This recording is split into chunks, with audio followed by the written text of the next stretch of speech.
5-point lead, ERQ. It's Dilator, trying to escape with Dinsing. Dilator dances. Tid Saga, 4-3. No good. Tarosa is there. Powers it up. It's good.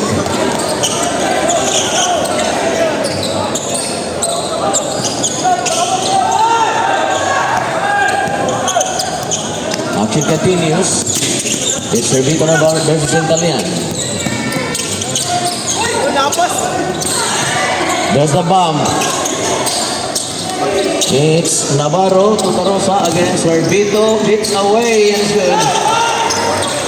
76-75. Up by just 1 point, ERQ.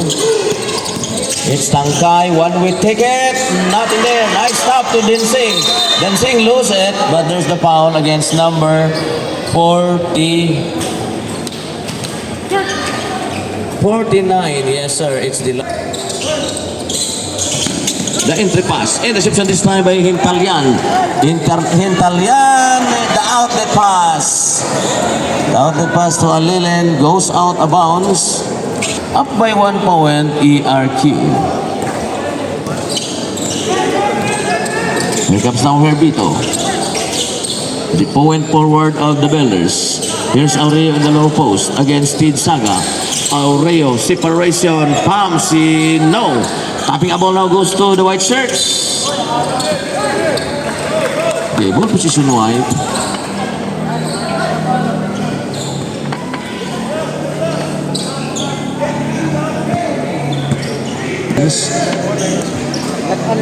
So an opportunity now for S3MGDL to reclaim the lead in the small position. It's Christian J. Alilin. Here's a quick pass, deflected, intercepted this time by the Builders. And here comes James Hega to Bakunawa. And Bakunawa, Herbito, the point forward of the Builders. Herbito, drop pass to Bakunawa. It's Aureo, unmolested, is good. 78-75.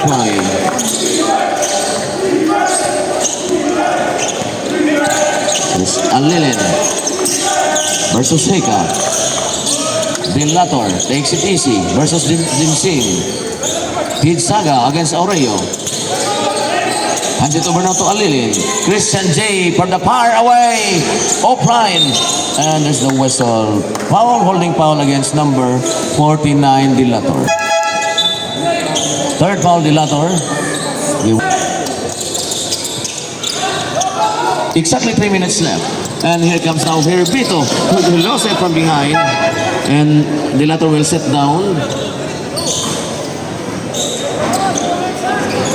Dilator will take a rest to reset himself the remainder of the ball game. So it's Alilin will take position number 1. James Hega, by the way, bang! Big hit by James Hega. 2 minutes and 50 seconds. Christian J. Deflected away by Bakunawa.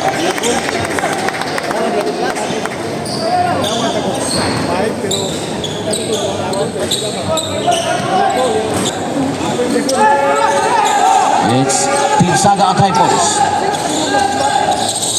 Hands it over to Oropiano. Oropiano, drop pass to Alilin. Quick pass to Saga. Saga, and the ball goes to Tarosa at close range. No good. And here comes ERQ. 2 minutes and 20 seconds. Enriquez. 10 in the shot clock. Enriquez sees a daylight. Nice dish. No. Wasted opportunity for Bakunawa. 2 minutes and 5 seconds. Alilin versus Enriquez. Last 2 minutes. Paksoy Oropiano against Herbito. Paksoy. It's wide. In the position for S3MGDL. With substitution for ERQ.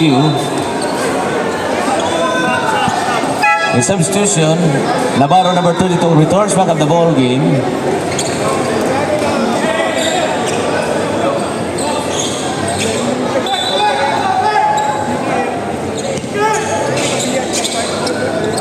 So they are protecting a 6-point advantage, ERQ Bellers. And here comes now Tangkay. Number 11, they go to Aureo at the post. Quick pass.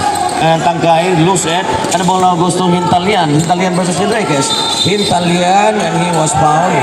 No count, yes. And the foul was committed before the shooting attempt at the foul against number 1. Second foul, Enriquez. So team foul 2.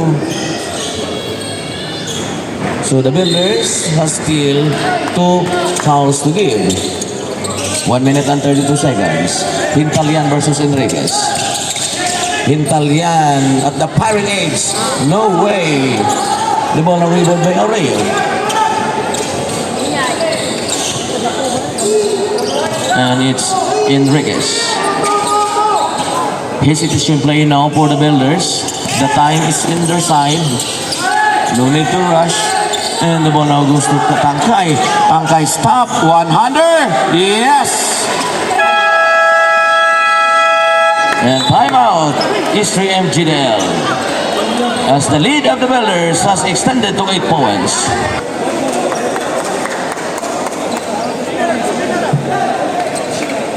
So 1 minute and 4 seconds.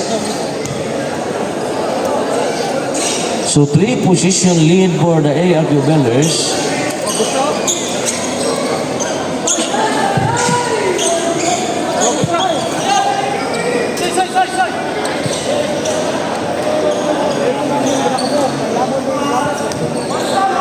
So important position now for STM GDL.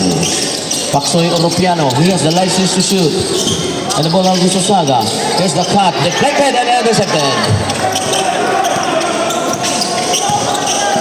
And here comes now James Hega, Enriquez. So the time is on the side of ERQ. They are up by 8 points right now. And it's D. Navarro, he gets blocked. And the ball is taken by H3M. Paksoy Oropiano goes for 3. Not good.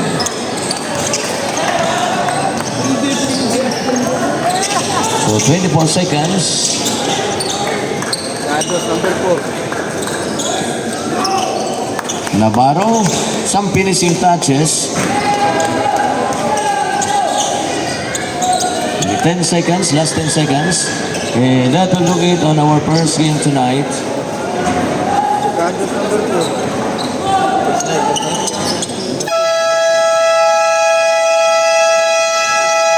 Okay, that will do it. So 83-75.